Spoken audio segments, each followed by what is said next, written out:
Welcome to TSAT. General studies పాఠ్యాంశాలలో భాగంగా science and technology related topics గురించి తెలుసుకుంటూ ఉన్నాం. ఈ వీడియోలో మనము డిఫెన్స్ సెక్టార్కి రిలేటెడ్గా ఉండేటటువంటి మరికొన్ని కీలక టాపిక్స్ గురించి తెలుసుకునే ప్రయత్నం చేద్దాం. ముఖ్యంగా గత వీడియోలో మనము క్షిపణులకు సంబంధించినటువంటి రకాలు కావచ్చు, అదేవిధంగా క్షిపణులను ప్రయోగించేటటువంటి విధాలుగా ఎన్ని రకాలుగా వాటిని మనం కేటగిరైజ్ చేసుకున్నాము, దాంట్లో భారత్ ఏ క్షిపణులను తన అవసరాల కోసం రూపొందించుకుంది, వీటన్నిటి గురించి తెలుసుకున్నాం. ఈ వీడియోలో మనము మరికొన్ని కీలక క్షిపణుల గురించి తెలుసుకొని వాటితో పాటుగా క్షిపణి రక్షణ వ్యవస్థలకు సంబంధించినటువంటి అంశాలు తెలుసుకునే ప్రయత్నం చేద్దాం.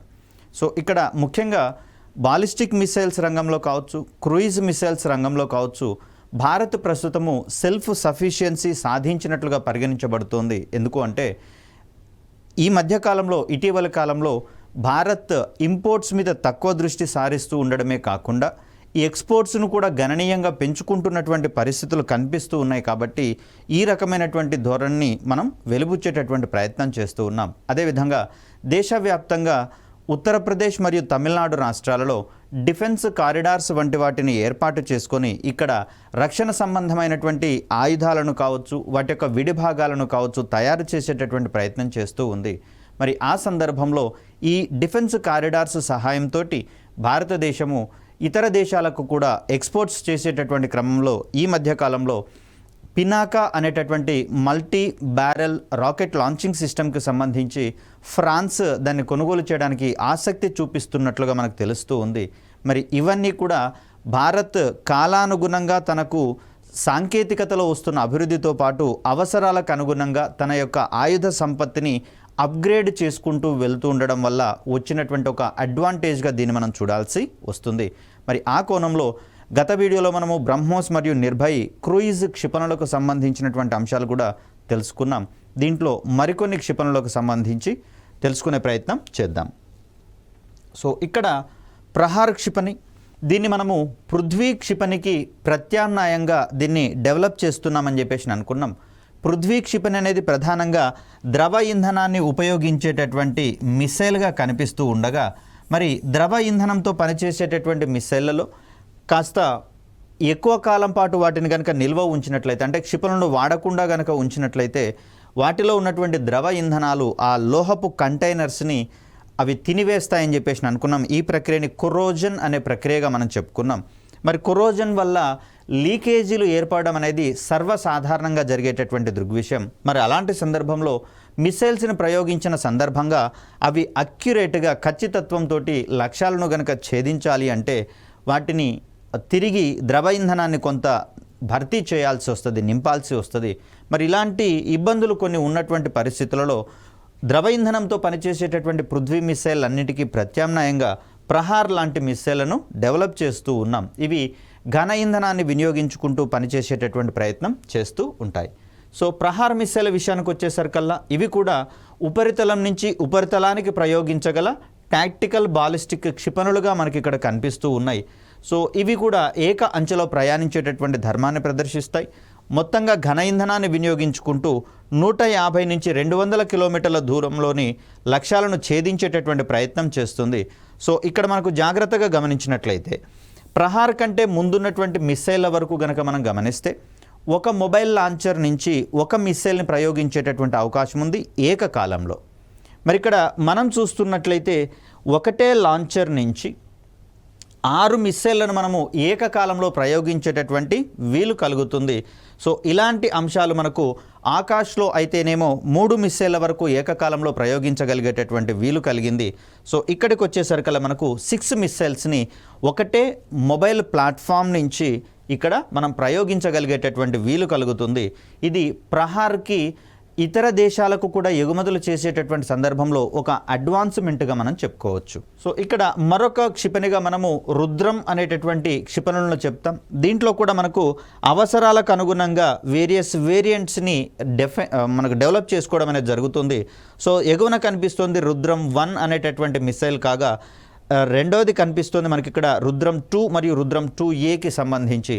ఇక్కడ మనకు కోన్ భాగంలో ఒకటి మనకు ఇమేజ్ ఇన్ఫ్రారెడ్ రిసీవర్ లేదా ఇమేజ్ ఇన్ఫ్రారెడ్ సీకర్ అనేటటువంటి ఒక భాగం కనిపిస్తుంది. మరి దీని సహాయంతో అక్కడ యుద్ధ క్షేత్రాలలో ఉన్నటువంటి ఉష్ణాన్ని వెలువరించేటటువంటి వస్తువులు సాధారణంగా యుద్ధ ట్యాంకులు అయి ఉంటాయి. కాబట్టి మరి ఈ యుద్ధ ట్యాంకుల మీద పడి వాటిని నాశనం చేసేటటువంటి ప్రయత్నం చేస్తుంది ఈ విధమైనటువంటి ఇమేజ్ ఇన్ఫ్రారెడ్ రిసీవర్ లేదా ఇమేజ్ ఇన్ఫ్రారెడ్ సీకర్ అనేటటువంటి వాటి సహాయంతో. సో ఇది ప్రధానంగా చూస్తే 200 కిలోమీటర్ల దూరంలోనే లక్ష్యాలను ఛేదిస్తుంది. రాడార్లు, ఇతర కమ్యూనికేషన్ వ్యవస్థల వంటి రేడియేషన్ను వెలువరించేటటువంటి శత్రు దేశాల యొక్క మూలాల మీద దాడి చేసేటటువంటి ప్రయత్నం చేస్తుంది. తద్వారా అక్కడున్నటువంటి రాడార్ వ్యవస్థలను కావచ్చు, కమ్యూనికేషన్ సిస్టమ్స్ను కావచ్చు, ఇతర యుద్ధ ట్యాంకుల వంటి వాటిని కావచ్చు నిర్వీర్యం చేసేటటువంటి ప్రయత్నం చేస్తుంది రుద్రం అనేటటువంటి ఈ మిసైల్. దీంట్లో 3 రకాలైనటువంటి వేరియంట్స్ మనకు కనిపిస్తూ ఉన్నాయి. కాబట్టి రుద్రం మిసైల్ ఫ్యామిలీగా దీన్ని మనం పరిగణించేటటువంటి ప్రయత్నం చేస్తాం. అదేవిధంగా చూస్తే ప్రళయ్ అనేటటువంటి మరొక మిసైల్ గురించి మనం మాట్లాడుకుందాం. ఇది 150 నుంచి 500 కిలోమీటర్ల పరిధిలోని లక్ష్యాలను ఛేదించేటటువంటి మిసైల్గా మనకి ఇక్కడ కనిపిస్తుంది. 1 టన్ను బరువు ఉన్నటువంటి పేలోడ్ను మోసేటటువంటి ప్రయత్నం చేస్తుంది. సో ఇక్కడ ఘన ఇంధనాన్ని ఉపయోగించుకుంటూ ఉపరితలం నుంచి ఉపరితలానికి ప్రయోగించగలిగేటటువంటి టాక్టికల్ క్షిపణి, అంటే కీలకమైనటువంటి క్షిపణిగా ఇది మనకు కనిపిస్తూ ఉంది. సో ఇది ప్రళయ్కు సంబంధించి. ఇక్కడ ప్రళయ్కి సంబంధించి మరికొన్ని అంశాలు కనుక మనం చూస్తే ఇక్కడ MIRV సాంకేతికత కలిగినటువంటి మరొక క్షిపణిగా మనం ప్రళయ్ మిసైల్ గురించి మనం మాట్లాడుకుంటాం. అంటే దీంట్లో మల్టిపుల్ వార్ హెడ్స్ని అమర్చడంతో పాటుగా అవి లక్ష్యాలను ఛేదించేటటువంటి క్రమంలో ఏకకాలంలో బహుళ లక్ష్యాలను ఛేదించగలిగేటటువంటి సామర్థ్యాన్ని కలిగి ఉండేటటువంటి సాంకేతికతను మనము MIRV సాంకేతికతగా మనం చెప్పుకున్నాం. ఇవి బాలిస్టిక్ మిసైల్ డిఫెన్స్ సిస్టమ్స్ ఏవైతే ఉన్నాయో వాటిని కన్నుగప్పి కూడా లక్ష్యాల మీద పడి నాశనం చేసేటటువంటి స్వభావాన్ని ప్రదర్శిస్తూ ఉంటాయి. ఎందుకంటే ఇక్కడ ప్రళయ్ అనేటటువంటి ఒక మిసైల్ని ప్రయోగించినటువంటి సందర్భంలో దీంట్లో ఉండేటటువంటి బహుళ వార్ హెడ్లు దగ్గరకు వచ్చేంత వరకు కూడా మనకు ఐడెంటిఫికేషన్ అనేది కాదు. కాబట్టి శత్రు దేశాలకు సంబంధించినటువంటి బాలిస్టిక్ మిసైల్ డిఫెన్స్ సిస్టంలో వీటిని ఐడెంటిఫై చేసి దీనిని నిర్వీర్యం చేసేలోగా ఇందులో ఉన్నటువంటి బహుళ వార్ హెడ్లను విడుదల చేయడం ద్వారా అవి ఏవో కొన్ని లక్ష్యాల మీద పడి నాశనం చేసేటటువంటి స్వభావాన్ని ప్రదర్శిస్తాయి. అలా కాకుండా ఒకటే వార్ హెడ్ను కనుక ఉంచినట్లయితే మరి శత్రు దేశాలకు సంబంధించినటువంటి BMD వ్యవస్థలు ఆ మిస్సైల్ని కనుక నిర్వీర్యం చేసినట్లయితే మనకు ఎలాంటి ప్రయోజనము దక్కదు. కాబట్టి మరి శత్రు దేశాలకు సంబంధించినటువంటి BMD వ్యవస్థలను కూడా దాటుకొని ఆ లక్ష్యాలను నాశనం చేయాలి అంటే మనకు ఉపయోగపడేటటువంటి సాంకేతికతగా MIRV సాంకేతికత అని చెప్పేసి మనం అనుకుంటున్నాం. ఇక్కడ మల్టిపుల్ ఇండిపెండెంట్లీ టార్గెటబుల్ రీఎంట్రీ వెహికల్గా దీన్ని మనం చెప్తాం.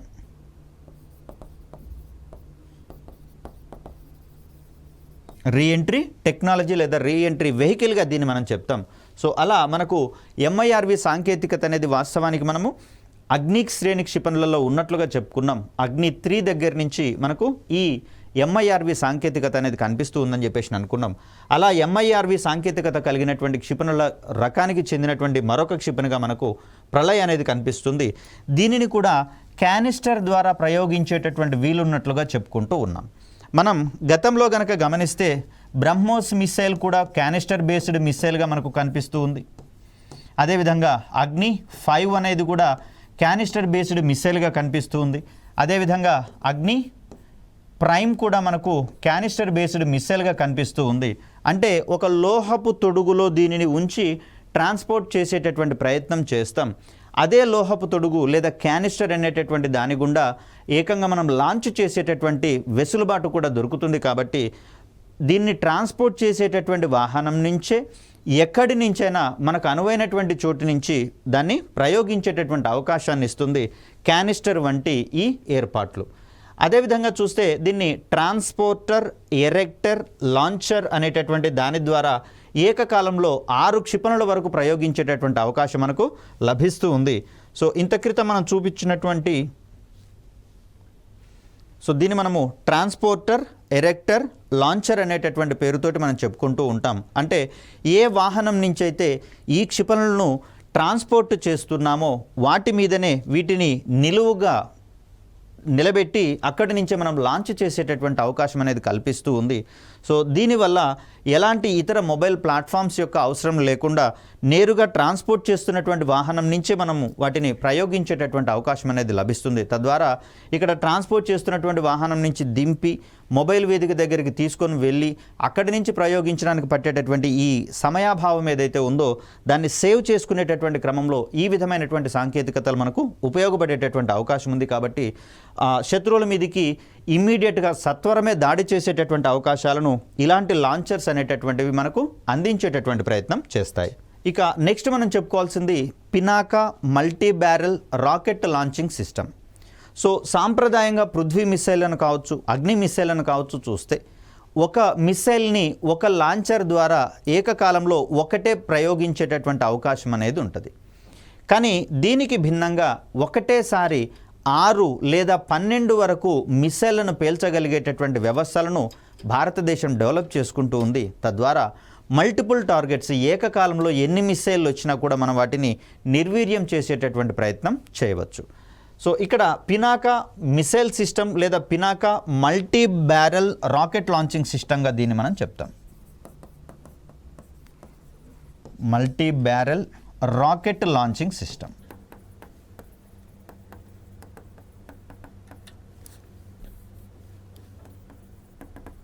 సో దీనికి సంబంధించినటువంటి విషయాలు మనకి ఇక్కడ పిక్చర్లో కనిపిస్తూ ఉన్నాయి. ఇక్కడ 6 మిస్సైల్ అనేవి కనిపిస్తూ ఉన్నాయి. దీనికి పక్కనే ఉన్నటువంటి మరొక ఎరెక్టర్ లాంచర్లో ఇంకొక 6 మిస్సైల్ అనేవి కనిపిస్తున్నాయి. సో ఇది మొత్తము ఒక Pinaka multi barrel rocket launching సిస్టమ్గా మనం చూస్తాం. దీని నుంచి ఏకకాలంలో మనకు 12 మిస్సైల్ వెలువడడం అనేది జరుగుతుంది. స్వదేశీయంగా DRDO అభివృద్ధి పరిచినటువంటి క్షిపణి ప్రయోగ వ్యవస్థగా పినాకా గురించి మనం మాట్లాడుకుంటాం. ఒకటేసారి అనేక క్షిపణులను ప్రయోగించగలిగేటటువంటి సాంకేతిక సామర్థ్యం ఉన్నటువంటి వ్యవస్థగా దీన్ని మనం పేర్కొంటూ ఉంటాం. సో ఇక్కడ ఇటీవలనే భారత ప్రాంతీయ మార్గ నిర్దేశక ఉపగ్రహ వ్యవస్థ, దీన్నే మనం సింపుల్గా నావిక్ అనేటటువంటి పేరుతోటి చెప్తూ ఉన్నాం. భారతదేశము స్వదేశీయంగా రూపొందించుకున్నటువంటి మార్గనిర్దేశక ఉపగ్రహ వ్యవస్థగా ఇది మనకు కనిపిస్తూ ఉంది. దీన్నే ఇన్ షార్ట్గా IRNSSగా పేర్కొంటూ ఉన్నాం. Indian regional navigational satellite system అని చెప్పేసి అంటున్నాం. ఇక్కడ అమెరికా కావచ్చు, చైనా కావచ్చు, ఈ యూరోపియన్ యూనియన్, అదేవిధంగా రష్యా లాంటి దేశాలు గ్లోబల్ పొజిషనింగ్ నావిగేషన్ సిస్టమ్స్ మీద దృష్టి సారిస్తే మనం కూడా అదే రకమైనటువంటి సర్వీసెస్ని అందుకునేటటువంటి క్రమంలో మనం IRNSS వ్యవస్థలను ఏర్పాటు చేసుకోవడం అనేది జరిగింది. ముఖ్యంగా చూస్తే యుద్ధ సమయాలలో కావచ్చు, అదేవిధంగా అధిక వర్షపాతం సంభవించినటువంటి సందర్భాలలో కావచ్చు, ప్రస్తుతం మనం ఉపయోగించుకుంటున్నటువంటి అమెరికా వారి గ్లోబల్ పొజిషనింగ్ సిస్టమ్ ఏదైతే ఉందో ఈ గ్లోబల్ పొజిషనింగ్ సిస్టమ్ యొక్క సర్వీసెస్లో ఇంటరప్షన్స్, అంతరాయాలు వస్తున్నటువంటి పరిస్థితుల్లో, అదేవిధంగా యుద్ధ సందర్భాల్లో అమెరికా కావాలనే స్వచ్ఛందంగా GPS యొక్క సేవలను భారతదేశానికి అందించడానికి నిరాకరిస్తుండడం వల్ల మనమే స్వయంగా ఒక మార్గనిర్దేశక ఉపగ్రహ వ్యవస్థను ఏర్పాటు చేసుకోవడానికి ముందుకు రావడం అనేది జరిగింది. దానినే మనం నావిక్ అనేటటువంటి పేరుతోటి పరిగణిస్తూ ఉన్నాం.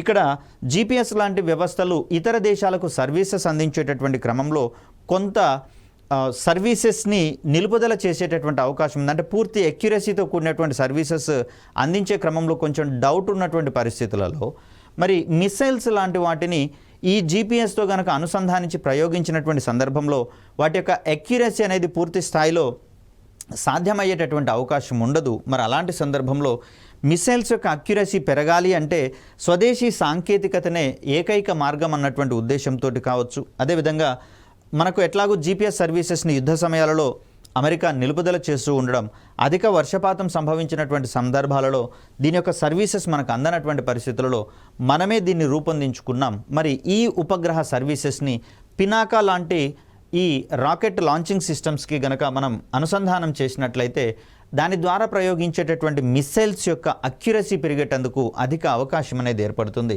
ఫలితంగా దీని ద్వారా ప్రయోగించగల క్షిపణుల ఖచ్చితత్వం పెరుగుతుంది. 75 కిలోమీటర్ల పరిధిలోని లక్ష్యాలను ఛేదించేటటువంటి క్రమంలో మనకు Pinaka multi barrel rocket launching system అనేది కనిపిస్తూ ఉంది. ఇటీవలనే వీటిని కొనుగోలు చేయడానికి గాను ఫ్రాన్స్ దేశము ఆసక్తి చూపించినట్లుగా మనకు తెలుస్తూ ఉంది. మరి ఫ్రాన్స్ నుంచి మనము అత్యున్నతమైనటువంటి రాఫెల్ యుద్ధ విమానాలను కొనుగోలు చేసినటువంటి ప్రయత్నం చేస్తున్నాం. మరి అలాంటి సందర్భంలో మన యొక్క ఆయుధ సిస్టమ్స్ మీద ఇతర దేశాలు కూడా ఆసక్తి చూపిస్తూ ఉండడం అనేది ఒక శుభ పరిణామంగా మనం చెప్పుకోవచ్చు. ఈ మధ్య కాలంలో గరిష్ట స్థాయిలో భారత్కు సంబంధించినటువంటి ఆయుధ వ్యవస్థలు విదేశాలకు ఎగుమతి చేసే క్రమంలో పెరిగినట్లుగా మనకు తెలుస్తూ ఉంది. ఇవన్నీ డిఫెన్స్ కారిడార్స్ లాంటి ఒక అద్భుతమైనటువంటి ప్రణాళికలతోటి భారత్ ముందుకు వెళ్తున్నటువంటి క్రమాన్ని మనం చూస్తాం. అదేవిధంగా చూస్తే ఇతర దేశాలతో టైఅప్ అయ్యి ఆయుధాలను అక్కడి నుంచి కొనుగోలు చేయడానికి బదులుగా మేక్ ఇన్ ఇండియా మరియు మేడ్ ఇన్ ఇండియా వంటి కార్యక్రమాలతోటి ఆ సదరు విదేశీ సంస్థలు భారతీయ సంస్థలతో టైఅప్ అయ్యి అంటే మ్యూచువల్ అండర్స్టాండింగ్ ఒప్పందాలు కుదుర్చుకోవడం ద్వారా భారతదేశంలోనే విదేశీ సంస్థలు కూడా తమ యొక్క ఆయుధాలను ఇక్కడే తయారు చేసి భారత్కి అందించేటటువంటి ప్రయత్నాలలో భాగంగా ఈ ఆయుధాల యొక్క తయారీ కూడా దేశీయంగా పెరిగినట్లుగా మనం చూస్తాం. తద్వారా అక్కడ మనం ఎక్కువ మొత్తంలో విదేశీ మారక నిధులను వారికి చెల్లించకుండా స్వదేశీయంగానే వాటిని తయారు చేసుకుంటుండడంతో ఆయుధాల యొక్క లభ్యత ఇన్ టైంలో పెరిగేటటువంటి క్రమాన్ని మనం చూస్తాం. అదేవిధంగా తక్కువ వ్యయంతో వీటిని మనం స్వదేశీయంగా తయారు చేసుకోవడం వల్ల ఇక్కడ ఉపాధి మార్గాలు కూడా పెంచేటటువంటి క్రమాన్ని ఇక్కడ మనం గమనించాలి.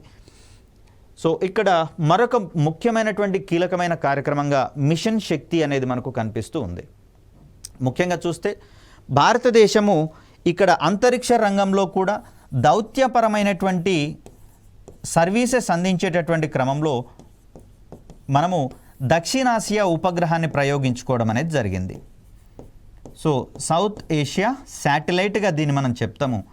మరి ఇది ఎందుకు అంటే తన పొరుగున ఉన్నటువంటి దక్షిణాసియా దేశాలకు తను ప్రయోగించినటువంటి ఈ ఉపగ్రహం ద్వారా కమ్యూనికేషన్ సర్వీసెస్ కావచ్చు, ఇంటర్నెట్ సర్వీసెస్ కావచ్చు, అదేవిధంగా డిటిహెచ్ సర్వీసెస్, ప్రకృతి విపత్తుల నిర్వహణకు సంబంధించినటువంటి సర్వీసెస్ అందించేటటువంటి ప్రయత్నం చేస్తూ ఉంది.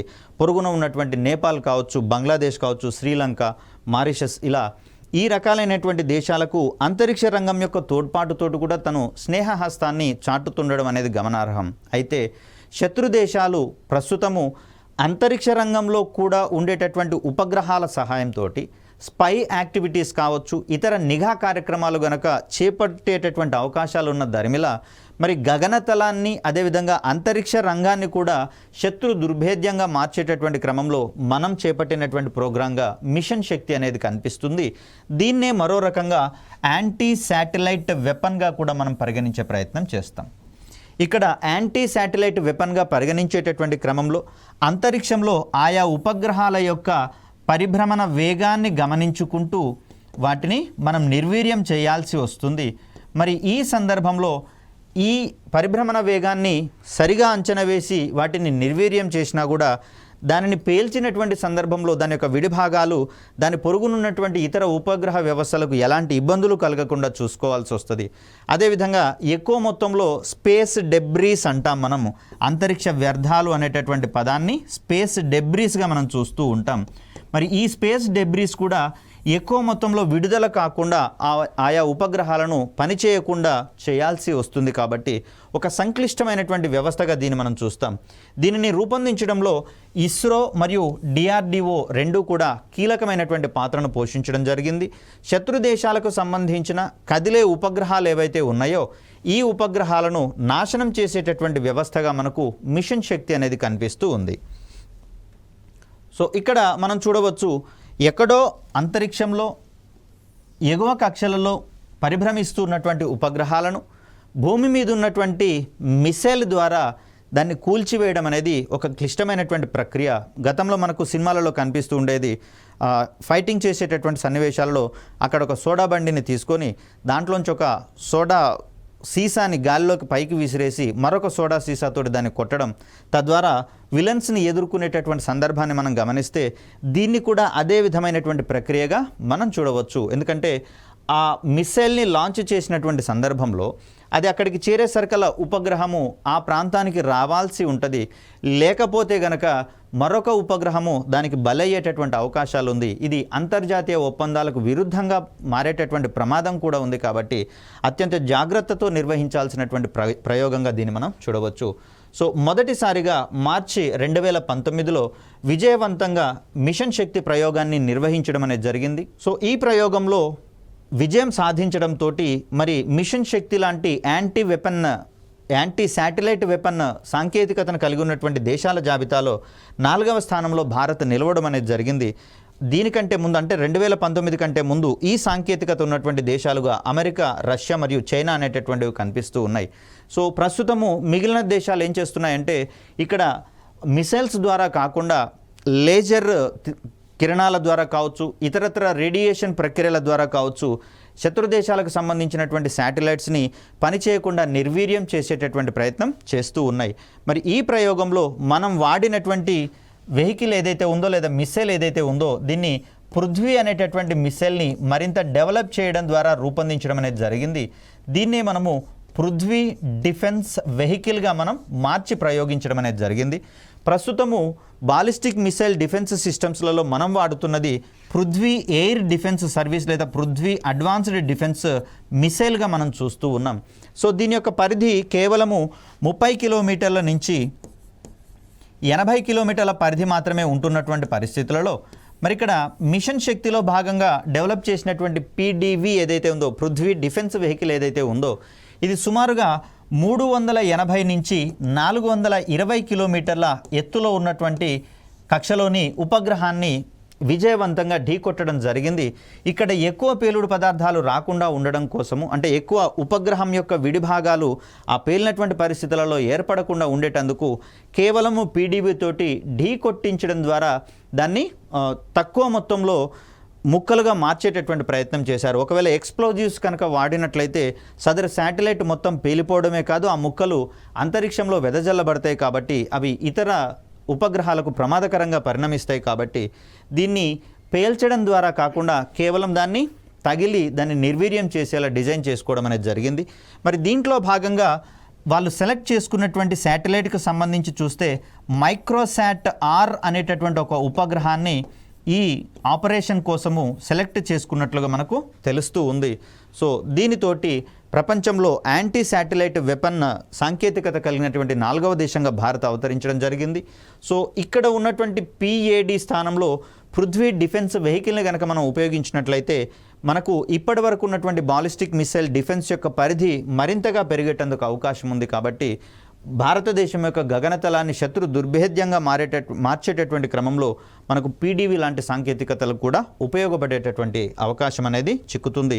ఈ ప్రయోగాన్ని మనకు మార్చి 2019లో వీలర్ ఐలాండ్స్ నుంచి చేపట్టడం అనేది జరిగింది. వాస్తవానికి ఇక్కడ కన్ఫ్యూజ్ చేసేటటువంటి క్రమంలో ఇక్కడ మిషన్ శక్తి అనేది యాంటీ శాటిలైట్ వెపన్ కాబట్టి దీన్ని సతీష్ ధావన్ అంతరిక్ష కేంద్రం నుంచి ప్రయోగించారు అనేటటువంటి కోణంలో స్టేట్మెంట్ పడేటటువంటి అవకాశం ఉంది. కానీ ఈ ప్రయోగాన్ని చేపట్టింది మాత్రం అక్కడ ఒరిస్సాలో ఉన్నటువంటి వీలర్ ఐలాండ్, లేకపోతే దీన్నే మనము ప్రస్తుతము ఏపీజే అబ్దుల్ కలాం ఐలాండ్గా కూడా పరిగణిస్తూ ఉన్నాం. కాబట్టి ఈ 2 పేర్లలో ఏదో ఒక పేరు మనకు అక్కడ ఉంటే దాన్ని మనం కరెక్ట్ స్టేట్మెంట్గా పరిగణించాలి. అలా కాకుండా సతీష్ ధావన్ స్పేస్ సెంటర్ కనుక ఉందనుకోండి, ఏది మిసైల్ ప్రయోగించినటువంటి క్రమంలో, దాన్ని మనం ఇన్వాలిడ్ స్టేట్మెంట్గా పరిగణించాల్సి వస్తుంది. ఇక మనం నెక్స్ట్ చూడాల్సినటువంటి కాన్సెప్ట్గా క్షిపణి రక్షణ వ్యవస్థలు, దీనిని మనము మిసైల్ డిఫెన్స్ సిస్టమ్స్గా మనం చెప్తాం.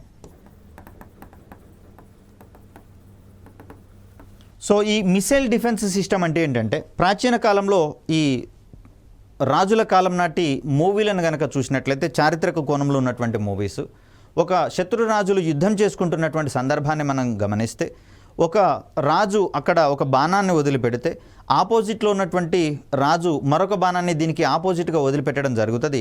రెండూ కూడా కలిసి గగనతలంలో ఒకదాన్ని ఒకటి ఢీకొని నిర్వీర్యం అయ్యేటటువంటి పరిస్థితి. ఇలాంటి క్షిపణి రక్షణ వ్యవస్థలను కూడా అదే విధమైనటువంటి ప్రక్రియలో భాగంగా మనం గమనించాల్సి వస్తుంది. పెంటగాన్, అమెరికాకు చెందినటువంటి ప్రముఖ రక్షణ సంస్థ పెంటగాన్ యొక్క డెఫినేషన్ ప్రకారము ఇది ఎంత సంక్లిష్టమైనటువంటి ప్రక్రియ అంటే గాలిలోకి ఒక సీసపు గోళీని, అంటే మార్బుల్స్, మనం చిన్నప్పుడు ఆడుకున్నటువంటి మార్బుల్స్ ఉన్నాయి కదా, ఒక సీసపు గోళీని గాలిలోకి విసిరేసి మరొక సీసపు గోళీతోటి దాన్ని కొట్టడం అనేటటువంటి ప్రక్రియలో భాగంగా వారు క్షిపణి రక్షణ వ్యవస్థలను పోల్చేటటువంటి ప్రయత్నం చేస్తారు.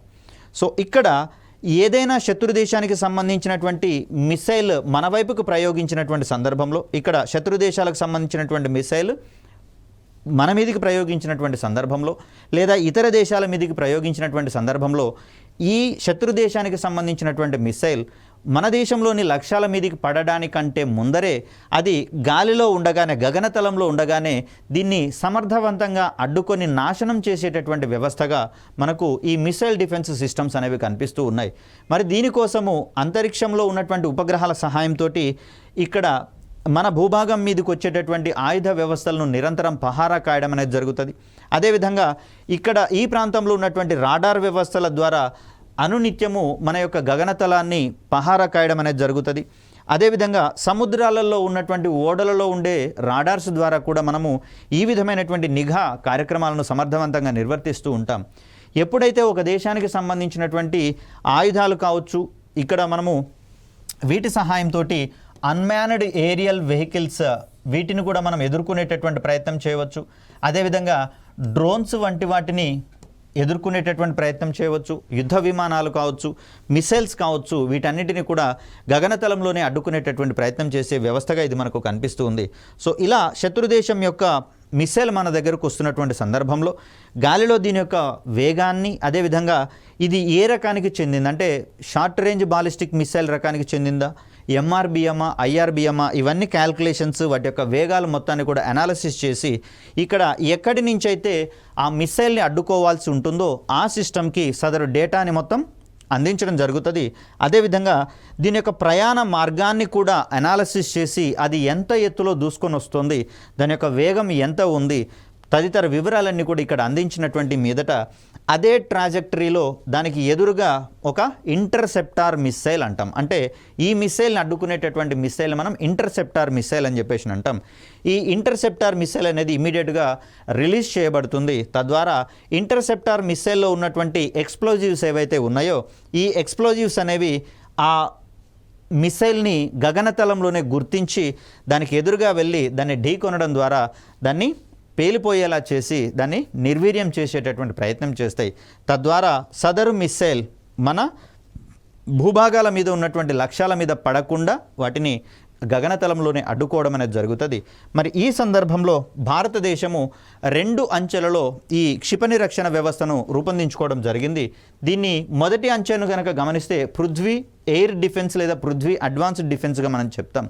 దీన్నే మనం పిఏడి అనేటటువంటి పేరుతోటి గమనించేటటువంటి ప్రయత్నం చేస్తూ ఉన్నాం. ఇది ఎగువ వాతావరణ పొరల నుండి దూసుకొచ్చేటటువంటి శత్రు దేశాల యొక్క బాలిస్టిక్ క్షిపణులను గగనతలంలోనే నిరోధించేటటువంటి రక్షణ వ్యవస్థగా మనకు కనిపిస్తూ ఉంది. మరి దీంట్లో భాగంగా 2 అంచెలలో ప్రయాణించేటటువంటి పృథ్వీ క్షిపణులను అభివృద్ధి చేయడం అనేది జరిగింది. మరి మనం తొలుత మాట్లాడుకున్నటువంటి పృథ్వీ క్షిపణులు కేవలం ఏక అంచెలో మాత్రమే ప్రయాణించేటటువంటివి కాక వాటిని మనం అడ్వాన్స్డ్గా అప్గ్రేడ్ చేయడం అనేది జరిగింది. తద్వారా ఇవి ఎగువ వాతావరణ పొరలలో అంటే అట్మాస్ఫియరిక్ లేయర్స్ దగ్గర సుమారుగా చూస్తే ఇది 80 కిలోమీటర్ల నుంచి 50 కిలోమీటర్ల మధ్యలోనే వీటిని అడ్డుకునేటటువంటి ప్రయత్నం చేస్తుంది. ఒకవేళ ఇక్కడ గనక మిస్ అయిందనుకోండి, అలాంటి సందర్భంలో 2వ అంచెలో భాగంగా ఏర్పాటు చేసినటువంటి అడ్వాన్స్డ్ ఎయిర్ డిఫెన్స్ సిస్టమ్, దీన్నే మనం అశ్విన్ బాలిస్టిక్ మిసైల్ డిఫెన్స్ సిస్టమ్గా మనం చెప్తాము. ఇది దిగువ వాతావరణ పొరలలో భూమి వైపుగా దూసుకొచ్చేటటువంటి శత్రు దేశాల బాలిస్టిక్ మిసైళ్లను నిరోధించేటటువంటి ప్రయత్నం చేస్తుంది. ఇది అక్యురేట్గా 30 కిలోమీటర్ల ఎత్తు నుంచి దూసుకొని వచ్చేటటువంటి మిసైళ్లను గమనించి వాటిని అడ్డుకునేటటువంటి ప్రయత్నం చేస్తుంది. మరి వీటి కోసమే మనకు లాంగ్ రేంజ్ ట్రాకింగ్ రాడార్ అనేటటువంటి వాటిని ఏర్పాటు చేసుకోవడం అనేది జరిగింది. ఇవి 120కి పైగా 120 నుంచి 200 వరకు మిస్సైళ్లను ఏకకాలంలో గమనించేటటువంటి ప్రయత్నం చేస్తుంది.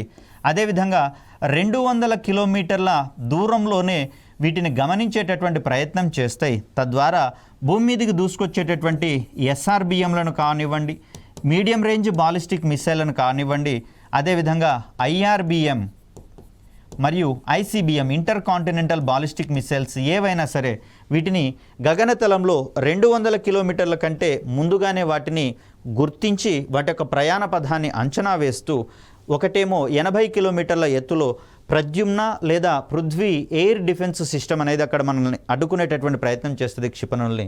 అదేవిధంగా ఒకవేళ అక్కడ గనక మిస్ అయితే 30 కిలోమీటర్స్ ఎత్తు వరకు వచ్చేంత వరకు ఈ రాడార్స్ అనేటటువంటి వాటిని ట్రాక్ చేస్తూ ఉంటాయి, వాటి యొక్క మార్గాన్ని కూడా ట్రాక్ చేస్తూ ఉంటాయి. ఇమ్మీడియట్గా 30 కిలోమీటర్స్ ఎత్తు వద్ద ఈ అడ్వాన్స్డ్ ఎయిర్ డిఫెన్స్ సిస్టమ్, దీన్నే మనం అశ్విన్ అనేటటువంటి పేరుతోటి చెప్తాము, AAD అనేటటువంటి పేరు దీని యొక్క కోడ్ నేమ్గా చెప్తాం. ఈ సిస్టంలో ఉన్నటువంటి మిసైల్స్ అనేటటువంటివి దాన్ని అక్కడ కూల్చివేసేటటువంటి ప్రయత్నం చేస్తాయి. ప్రస్తుతం ఈ పృథ్వీ ఎయిర్ డిఫెన్స్ కావచ్చు, అదేవిధంగా ఆటోమేటిక్ లేదా అడ్వాన్స్డ్ ఎయిర్ డిఫెన్స్ సిస్టమ్ వీటిని PDV తోటి, పృథ్వీ డిఫెన్స్ వెహికల్ తోటి భర్తీ చేసేటటువంటి ప్రయత్నం జరుగుతూ ఉంది. తద్వారా 300 నుంచి 400 కిలోమీటర్ల ఎత్తులో కూడా మనము ఆ మిస్సైళ్లను గమనించి ఆ ఎత్తు వద్ద కూడా మనం అడ్డుకునేటటువంటి ప్రయత్నం చేయవచ్చు. వీటితో పాటుగా శత్రు దేశాలకు సంబంధించినటువంటి శాటిలైట్స్ను కూడా ఆ ఎత్తుల వద్ద నిర్వీర్యం చేసేటటువంటి ప్రయత్నం చేయవచ్చు.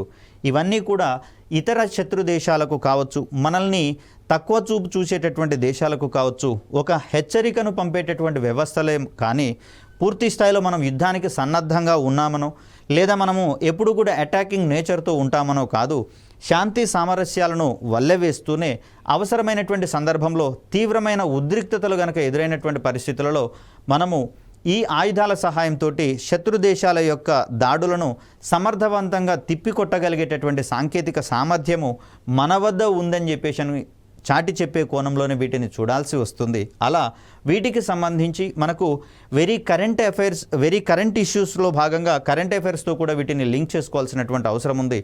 ఎందుకంటే వీటిని పరస్పరము పదే పదే కాలానుగుణంగా అప్గ్రేడ్ చేసుకుంటూ పోతున్నటువంటి తరుణంలో మరి వీటిలలో వచ్చేటటువంటి మార్పులను కూడా మనము అడాప్ట్ చేసుకోవాల్సి వస్తుంది. కాబట్టి ఆ కోణంలో డిఫెన్స్ సెక్టార్ అనేది మనకు ఖచ్చితంగా మార్కులు తీసుకొచ్చేటటువంటి ఒక టాపిక్గా మిగిలిపోతుంది.